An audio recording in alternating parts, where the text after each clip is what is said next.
I want to talk about one of the biggest mistakes that I've made in my marriage, in relationships, and it's regarding over-explaining. So I'm going to use the context of the perspective of a woman.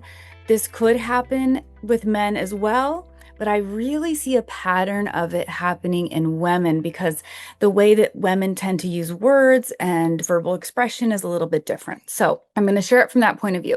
Now, the over-explaining process that happens is actually happening based on an assumption in your brain that isn't actually accurate. And once you realize this, you understand that it's not getting you anywhere, it's not serving you very well, and it could actually be causing damage. So I want to unpack that for you and give you a really good understanding about what's going on when you find yourself doing that. Now, before I dive in, if you're new here, welcome. I'm Ketra Thompson. I'm a certified master hypnotist and a relationship attachment style coach. So what I do with my clients is I address the unwanted feelings, unwanted behaviors, unwanted patterns on a subconscious level. We go back on a subconscious level, reframing it subconsciously, because that's when our attachment style was also formed during the creation of our subconscious programming. And we shift it there, and then we go into actionable steps so that you have a real game plan as to how to implement this new way of being. And we couple it with nervous system regulation and so much stuff. So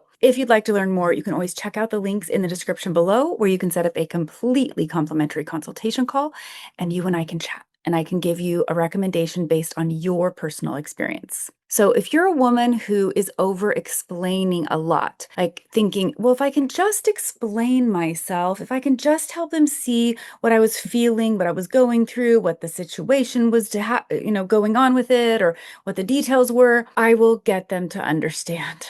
They'll get it. They'll validate me. I will finally be seen and understood. And the problem with that is your over-explaining is based on a projection, your assumption that what you've projected that person to be, or what you've projected them to care about, what you have projected as their potential, all these are assumptions that you've made to fill in gaps. And so you're assuming that your projection of who this person is correct, and that they will get it and understand because you see them a certain way. Now, my first realization about this was in communication with my dad. Like, for my whole childhood growing up, I was always trying to explain things the right way. So, he could understand, so he would get it, so he could know where it was coming from, but it never worked. Then I did it in my marriage, and explaining and over-explaining, and it never worked. Then I did it in a relationship with a dismissive avoidant. And in that situation, it never worked. It never, ever works. And the reason why it doesn't work, there's a couple reasons, really. First of all, words don't really mean a lot to men because of the way they've been conditioned, right? So actions are what they sort of respond to more so than words. And you see it when, a wife walks out the door and a man is like, why? What happened? Why now? Where'd that come from? Well, she'd only told him, 100,000 times the same things that were something she wanted to work on, and it never happened. And then he acts shocked that she walks out, right? Because they're not being processed really. But that's sort of a secondary reason. The first and primary reason that this does not work is because his narrative of you is not a positive projection. Because when you point out something that you want this person to work on and they feel pain over it, it triggers their shame, it triggers their insecurities, makes them feel not enough. In that process, the unwanted feelings, the unwanted emotions that are coming up in them get assigned to being your fault. So internally, the mind and body goes, well, I don't like this feeling. It's uncomfortable.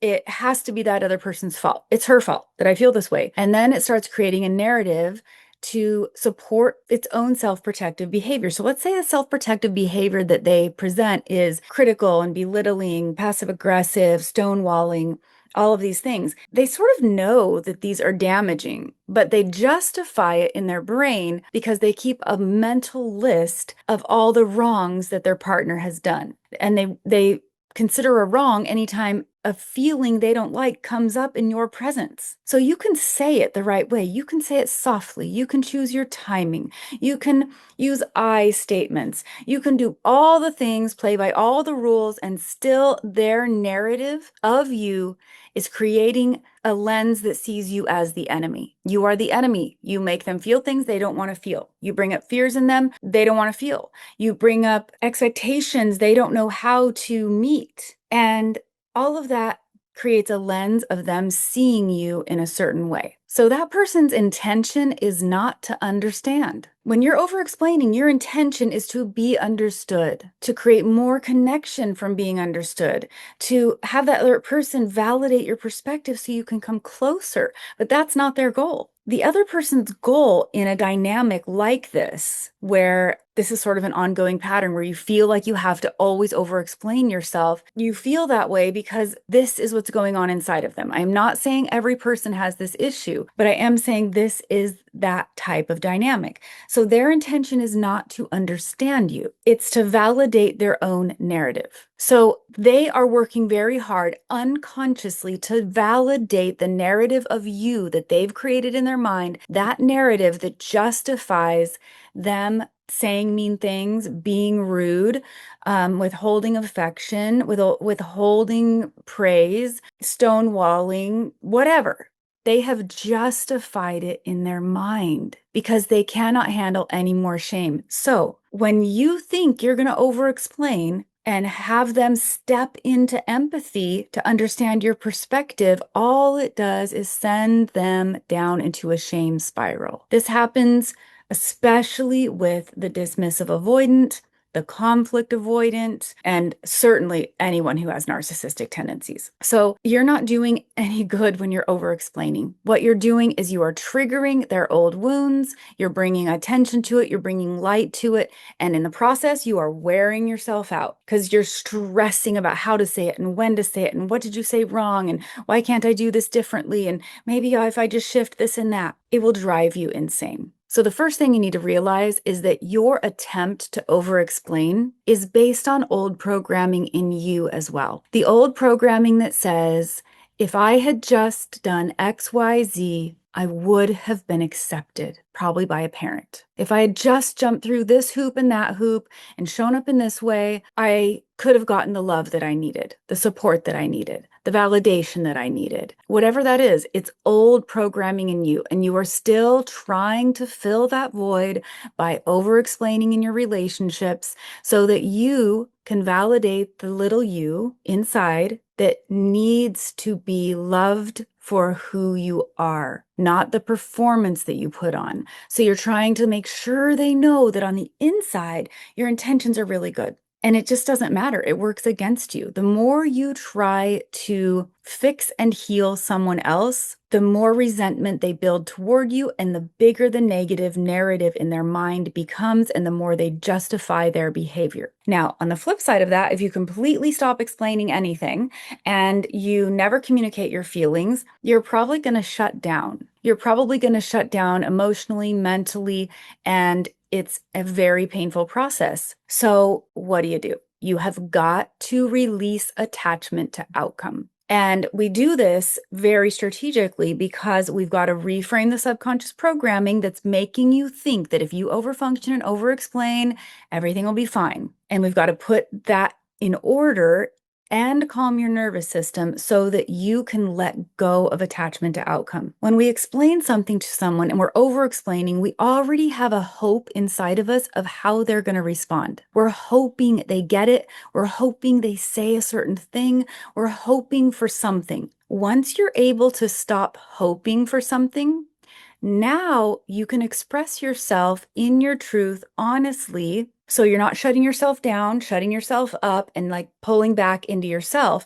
You are honoring your own boundaries and needs without over-functioning, over-explaining, or attaching expectation to the outcome. Okay. So this looks like being fine with them rejecting everything you have to say. But it also looks like being really clear on what you need to share. So when we share, we tend to say, this hurt me or that hurt me, or I don't like this or I don't like that. And what we need to do is be able to have enough clarity, a calm enough nervous system, and some clarity in ourselves to be able to articulate what was said, how it made us feel, and ask for what we need in the future. Because if we don't make a request of what we'd like in the future, it's not measurable. And this is what relationships are, is they are collecting data. I hate to make it so cold and calculated and whatever, but you're collecting data all the time. And your data can be skewed by your own negativity bias.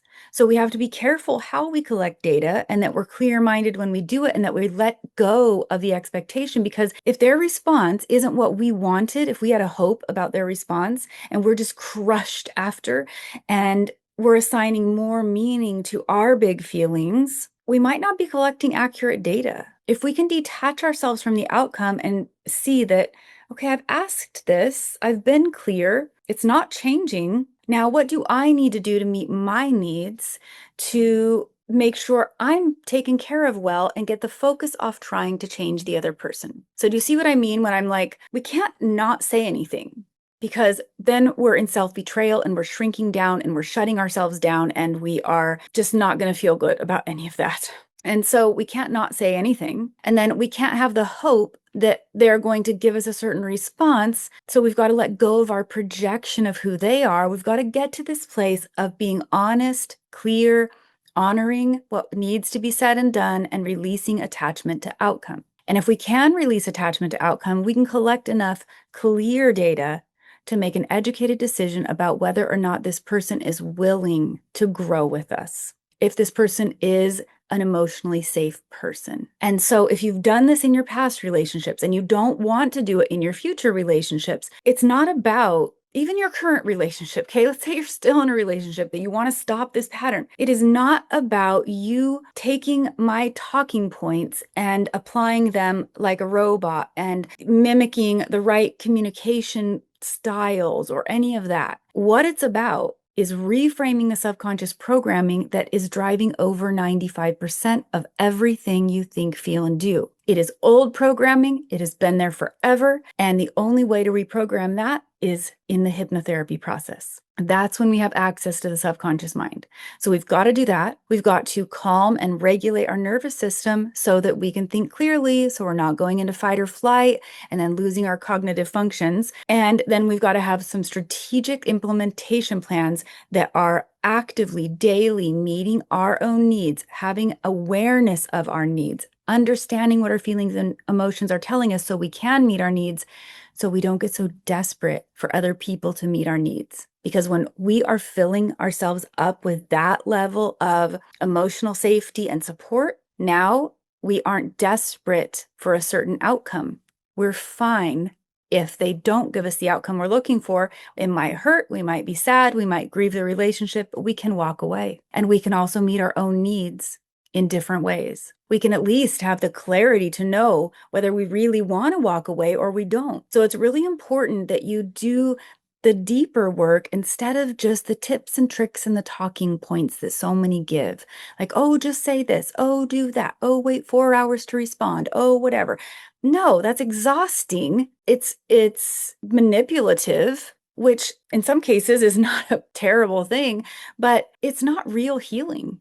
It's not real change, and it's not honoring the truth that you have inside of you. So I do this with my clients. I have 2 options right now for working with me. Now, one is the custom program option, where we get on a consultation call and I recommend a custom plan for you and your situation. The second is the Secure Self Blueprint that I am working on right now. Initially, it was just for women. It is now for men and women. And it is men and women who are going through or have gone through a ruptured relationship.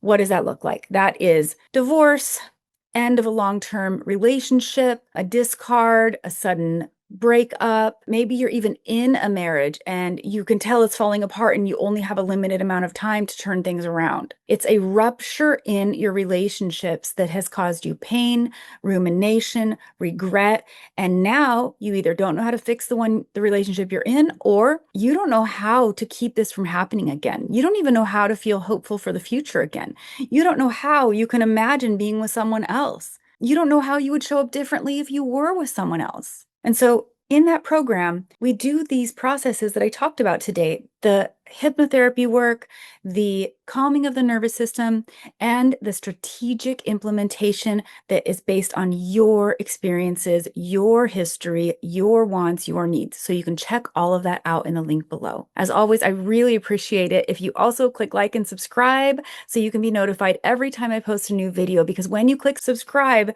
it actually helps me reach more people. That's kind of how YouTube measures things.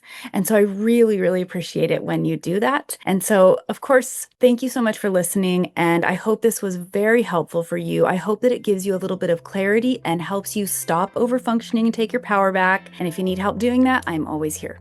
So until next time, I hope you curate a life by your own design.